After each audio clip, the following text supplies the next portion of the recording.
Here is the review of lorry. అసలు ఒకటే comment కింద లారీ మూవీ రివ్యూ చెప్పు బ్రో అని ఏందా అని చెప్పి సర్చ్ చేసిన అనమాట. డైరెక్టర్ హీరో ఎవరో కాదు, శ్రీకాంత్ రెడ్డి. ఇక తన గురించి మాట్లాడుకోవాలంటే తన కాంట్రవర్సీ మీకు తెలియదు కాదు, తన ఫ్రాంక్ వీడియోస్ మీకు తెలియదు కాదు. తను కూడా ఒక యూట్యూబర్, జస్ట్ ఫ్రాంక్ వీడియోలు చేసుకుంటా కాంట్రవర్సీలో ఎరుకుంటూ ఆ తర్వాత తన సొంత బ్యానర్లో 2 కోట్లు పెట్టి మరీ తీసినటువంటి ఈ సినిమానే లారీ మూవీ. ఈ సినిమా కోసం మనోడు ప్రత్యేకంగా ఒక లారీ కూడా కొన్నాడు అనమాట. ఒక నార్మల్ వ్యక్తి కాబట్టి ఈ సినిమాని ఆదరించాలని చెప్పి ప్రతి ఒక్కరు అనుకుంటారు, నేను కూడా అలాగే అనుకుంటా. సినిమా బాగుంటే కానీ ఈ సినిమా చూసినప్పుడు నా ఫీలింగ్ చెప్పాలంటే నాకు అసలు నచ్చలేదు అనమాట. ముఖ్యంగా ఈ సినిమాలో నచ్చనటువంటి ఎలిమెంట్స్ గురించి మాట్లాడుకోవాలంటే ఆ వాయిస్ డబ్బింగ్. మీకు ట్రైలర్ చూస్తేనే ఒక క్లారిటీ వచ్చేస్తుంది. వాయిస్ డబ్బింగ్ ఎంత బాగుందో, బాబా ఎరా గుర్చేసింది భయ్య. ఆ వాయిస్ డబ్బింగ్ అసలే బాగోదు. కనపడినటువంటి ఆ బీహార్ గ్యాంగ్ లాగా విలన్స్ అయితే వస్తారనమాట. వాళ్ళు చెప్పేటటువంటి డైలాగ్ కి వచ్చేటటువంటి వాయిస్ కి అసలు ఏ మాత్రం కూడా సంబంధం ఉండదు, అడ్డదిడ్డంగా వెళ్ళిపోద్ది.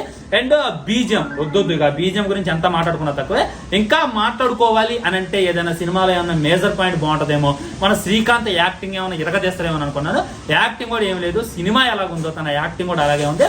సినిమా అయితే ఇలా డౌన్ అవుతూ ఉంటుంది, తన యాక్టింగ్ కూడా ఇలా డౌన్ అవుతూ వెళ్ళిపోతూ ఉంటుంది. నేను ఇప్పుడే సినిమా చూసాక నాకైతే ఏ ఒక్క పాయింట్ కూడా నచ్చలేదు అనమాట. ముఖ్యంగా స్టోరీ లైన్ లో ఏమన్నా మడత పెట్టేటటువంటి ప్రయత్నం చేశారంటే మీకు ట్రైలర్ చూస్తే క్లారిటీగా అర్థమైపోద్ది. ఒక ప్రాబ్లం, ఆ ప్రాబ్లం ని సాల్వ్ చేయడానికి ఒక హీరో, ఆ హీరో వేరే ప్రాబ్లం లో ఇరుక్కోవడం అనమాట. ఇక అలానే ముందుకు తీసుకెళ్లేటటువంటి ప్రయత్నం చేశారు. ఒక హీరోయిన్ గురించి మాట్లాడుకోవాలంటే ఏం లేదు మాట్లాడడానికి, జస్ట్ అలా పెట్టాలి కాబట్టి పెట్టారు. ఆమె యాక్టింగ్ స్కిల్స్ కూడా అనమాట. నాకైతే డెఫినెట్లీ ఈ సినిమా అయితే నచ్చలేదు ఫ్రెండ్స్. వత్తని కూడా అనిపించలేదు అనమాట.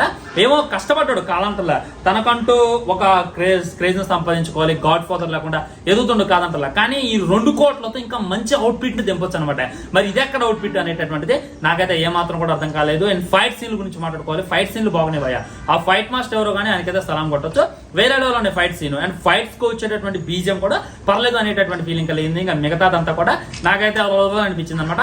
సో దీని మీద మీ కామెంట్ ఏంటి అనేటటువంటిది తప్పకుండా తెలియజేసేటటువంటి ప్రయత్నం చేయండి. వీడియో లైక్ చేయండి, షేర్ చేయండి, ఛానల్ సబ్స్క్రైబ్ చేయండి. వందే మాత్రం జై హింద్, ఉంటాయి. నమస్కారం.